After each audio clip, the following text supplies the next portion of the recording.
Dear students, welcome back. Last से बच्चों हम लोग पढ़ रहे थे बक्कोफेरेंजियल कैविटी के बारे में। यह है बच्चों बक्कोफेरेंजियल कैविटी। कल मैंने बताया था it is a space before oesophagus and trachea. Mammals से बच्चों बक्कल कैविटी दो पार्ट थे, outer buccal cavity, inner pharynx, और ये अंदर ही अंदर म्यूकस मेम्ब्रेन से लाइंड होती है, that is lined by stratified squamous epithelial cells. यहां तक बच्चों हम लोगों ने पढ़ लिया था। बक्कल कैविटी बच्चों माउथ से ओपन करती है, that is guarded by upper and lower lips. दोनों लिप्स मोबिल होते हैं मैमल्स में, एक्सेप्ट प्लेटिपस एंड व्हेल्स। यहां तक भी हो गया था बच्चों। बक्कल कैविटी में टीथ पाए जाते हैं जो कि जॉ बोन से अटैच्ड होते हैं, अपर जॉ एंड लोअर जॉ।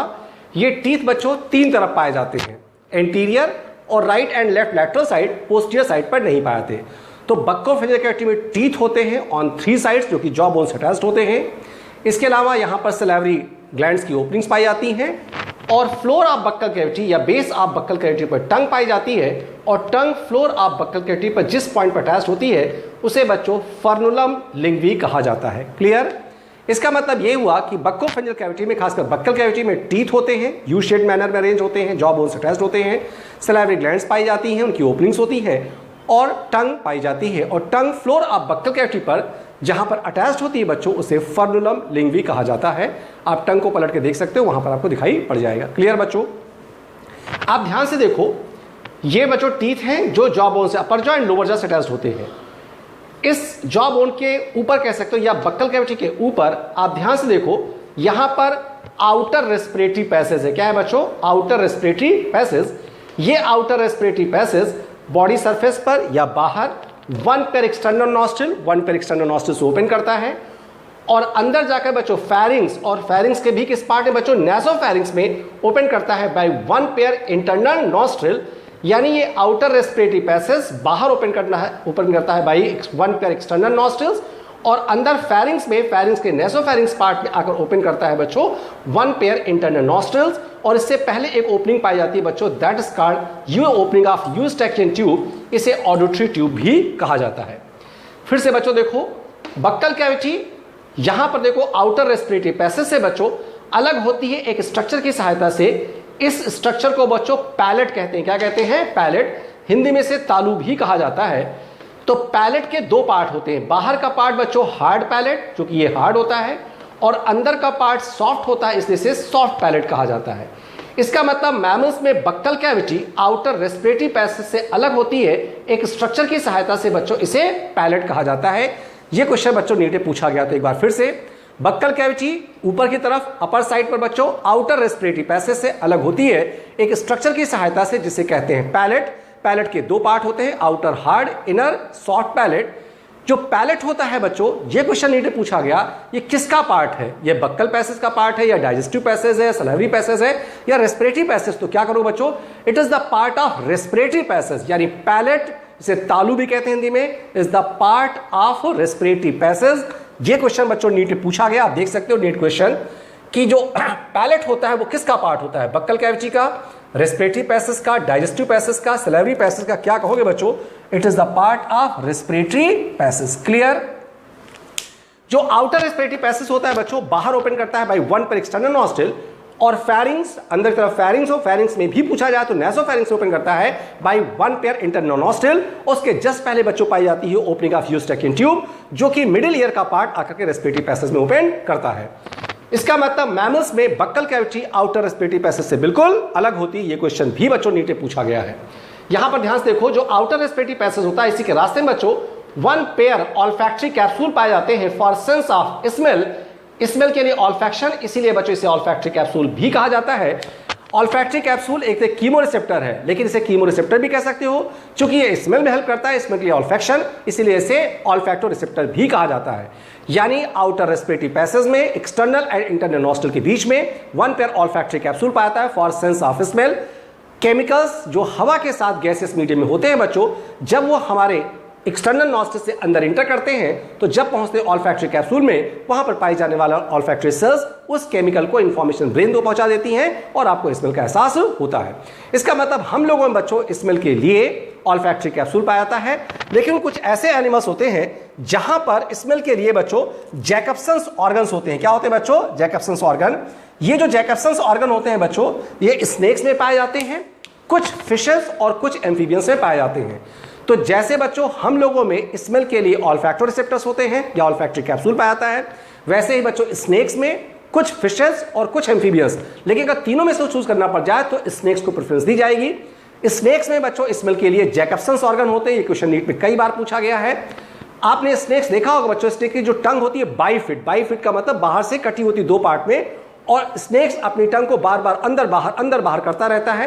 तो ये उसकी आदत नहीं है बच्चों, ये उसकी बायोलॉजिकल प्रॉपर्टी है। जब वो अपनी टंग को बाहर करेगा तो हवा में जो केमिकल्स होते हैं बच्चों वो टंग सरफेस पर चिपक जाते हैं, और जब टंग अंदर जाती है तो जैकब्सन्स ऑर्गन से पास होती है, तो जो केमिकल उसकी टंग पर चिपके होते हैं बच्चों उनको जैकब्सन्स ऑर्गन रिसीव कर लेता है और इंफॉर्मेशन ब्रेन को भेज देता है, जिससे उसको स्मेल का एहसास हो जाता है। इसका मतलब स्नेक्स में ऑल्फैक्टरी कैप्सूल के बजाय जैकब्सन्स ऑर्गन पाए जाते हैं बच्चों for sense of smell. Clear?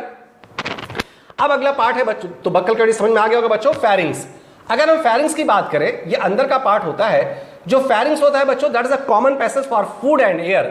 यहां से बच्चों फूड आता है और यहां से सांस के साथ हवा आती है, इसीलिए बच्चों फेरिंग्स को आप कॉमन पैसेज कह सकते हो फॉर फूड एंड एयर। लेकिन हायर बुक्स के हिसाब से बच्चों तुम्हारी एनसीईआरटी में भी इसका जिक्र किया गया है। एक्चुअली बच्चों फेरिंग्स के 3 पार्ट होते हैं। कौन कौन से? जहां देखो, पहला नेसोफेरिंग्स, दूसरा ओरोफेरिंग्स, तीसरा लैरिंजोफेरिंग्स।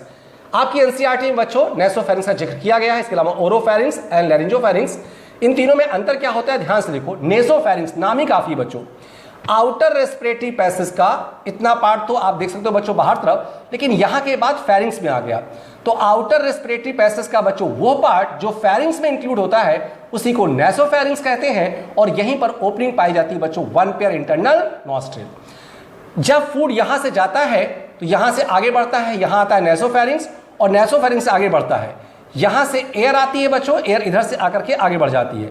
यानी नेसोफेरिंग्स वो पार्ट होता है बच्चों, नेसोफेरिंग्स वो पार्ट होता है जहां पर फूड पैसेज और एयर पैसेज एक दूसरे को क्रॉस करते हैं, और जहां पर क्रॉसिंग होती है बच्चों उसे फेरेंजियल कियाज्मा कहते हैं। क्या कहते हैं बच्चों? फेरेंजियल कियाज्मा, या इसे फेरेंजियल चियाज्मा भी कह सकते हो।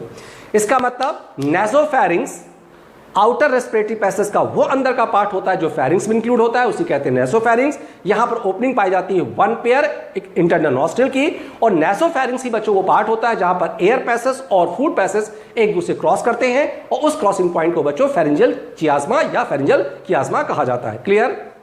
दूसरा पार्ट है बच्चों ओरोफेरिंग्स। ओरोफेरिंग्स नाम ही काफी है। यह है बक्कल कैविटी बच्चों, बक्कल कैविटी का इनर पार्ट, बक्कल कैविटी का इनर पार्ट जो फेरिंग्स में इंक्लूड होता है, ये पार्ट जो फेरिंग्स में इंक्लूड होता है, बक्कल कैविटी को ओरल कैविटी कहते हैं, इसीलिए फेरिंग्स के इस पार्ट को बच्चों ओरोफेरिंग्स भी कहा जाता है। और बक्कल कैविटी जहां पर ओरोफेरिंग्स से ओपन करती है बच्चों उस ओपनिंग को फाउसेस कहते हैं। यह क्वेश्चन भी बच्चों एम से पूछा गया है। तो अगर आपसे पूछा जाए ओरोफेरिंग्स क्या होता है तो क्या कहोगे? The inner part of buccal cavity या oral cavity which included in pharynx that is called the oropharynx, और यहां पर बक्कल कैविटी जो ओपनिंग ओरोफेरिंग्स से पाई जाती है बच्चों उसे फाउसेस कहा जाता है। क्लियर? तीसरा पार्ट है बच्चों लैरिंजोफेरिंग्स। नाम ही काफी है। लैरिंजोफेरिंग्स रिमेनिंग पार्ट ऑफ फेरिंग्स होता है, इसमें लैरिंग्स पाया जाता है, लैरिंग्स के नीचे ट्रैकिया। लैरिंग्स में एक अपर्चर होता है बच्चों दैट्स का ग्लॉटिस, यहीं से इंटरनल रेस्पिरेटरी पैसेज शुरू होता है, और इस ग्लॉटिस को प्रोटेक्ट करने के लिए यहां पर एक कार्टिलेजस स्ट्रक्चर पाया जाता है बच्चों that's called epiglottis, that is called epiglottis. अगर एपिग्लॉटिस खुला रह जाए खासकर खाने को निगलते समय तो फूड कई बार यहां पर ग्लॉटिस से ट्रैकिया में जा सकता है, जिससे आपकी सांस फूल सकती है, परेशानी हो सकती है। यह क्वेश्चन भी नीट पे पूछा गया है कि ग्लॉटिस को प्रोटेक्ट करता हुआ एक कार्टिलेजस स्ट्रक्चर होता है, उसका नाम क्या है बच्चों? एपिग्लॉटिस। इसका काम ये होता है कि ये हवा को तो जाने दे लैरिंग्स होते हुए ट्रैकिया के अंदर, लेकिन फूड, वाटर, इन सब पार्टिकल को ना जाने दे, ये उसको प्रोटेक्ट करता है।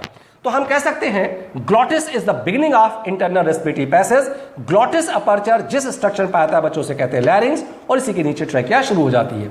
यह बच्चों gullet, gullet is the beginning of oesophagus, यहीं से ईसोफेगस की शुरुआत होती है। तो glottis is the opening for internal respiratory passage and gullet is the opening of oesophagus या फूड पाइप। अब जरा ध्यान से देखो बच्चों, एक चीज बाकी रह गई थी। ये जो पैलेट है बच्चों, पैलेट के भी 2 पार्ट होते हैं। बाहर वाला हार्ड है, हार्ड इसलिए होता है बच्चों क्योंकि ये बोन के मॉडिफिकेशन बनता है, pre maxilla, maxilla and palatine bone के मॉडिफिकेशन से बनता है, बोनी स्ट्रक्चर होता है, इसलिए इसे हार्ड पैलेट कहते हैं। यहां पर बच्चों ट्रांसवर्स रगी पाई जाती है, तो इन ट्रांसवर्स रगी को बच्चों यहां पर ट्रांसवर्स रगी नाम दिया गया है। इसका मतलब हार्ड पैलेट पर ट्रांसवर्स रिजेस पाई जाती हैं, जिसे ट्रांसवर्स रगी कहा जाता है। आप देखो बच्चों, जो अंदर का सॉफ्ट पैलेट होता है, ध्यान देखो सॉफ्ट पैलेट, इसका जो सॉफ्ट पैलेट का अंदर वाला पार्ट होता है ये फ्रीली हैंग करता है, ये फेरिंग्स में लटकता रहता है। इस लटकते हुए पार्ट को यूवुला या वेलम पैलेटाई कहा जाता है, जिसे कहवा भी कहा जाता है। बच्चों तो सॉफ्ट पैलेट सॉफ्ट होता है, क्यों? क्योंकि मस्कुलोवेस्कुलर टिश्यू का बना होता है, मस्कुलोवेस्कुलर टिश्यू का, और ये फ्रीली हैंग करता है बच्चों कहां पर? फेरिंग्स में। इसे यूवुला या वेलम पैलेटाई भी कहा जाता है। इसका काम ये होता है कि जब फूड यहां से जाता है बच्चों तो उसको रोकता अचानक में पहुंच जाए। तो अब देखो बच्चों, फूड पैसेज यहां से जाता है और आकर के बच्चों ग्लॉटिस और गलेट, ध्यान रखना गलेट से होता हुआ इसोफेगस में चला जाता है। यहां से बच्चों एयर आती है, एयर भी नेसोफेरिंग्स यहां पर क्रॉस करती है। क्रॉस करने के बाद फिर ये ध्यान रहे बच्चों, ग्लॉटिस से होते हुए ट्रैकिया में चली जाती है, यानी गलेट से फूड और ग्लॉटिस से एयर। तो ये नेसोफेरिंग्स में जहां पर क्रॉसिंग होती है बच्चों, इसी को फेरेंजियल कियास्मा कहा जाता है। ये क्वेश्चन बच्चों तुम्हारी एनसीईआरटी में दिया गया है। तो हमारे ख्याल से बच्चों आज का लेक्चर आपको समझ में आ गया होगा। कल हम लोग इसके आगे पढ़ेंगे। एक चीज और समझ लो बच्चों, इस बक्कोफेरेंजियल कैविटी में 4 मेन स्ट्रक्चर्स होते हैं, tongue, tonsils, teeth and salivary gland. One by one बच्चों कल हम लोग आगे पढ़ेंगे tongue, tonsils, teeth and salivary gland. सबसे पहले बच्चों कल हम टंग पढ़ेंगे। Thank you very very much बच्चों।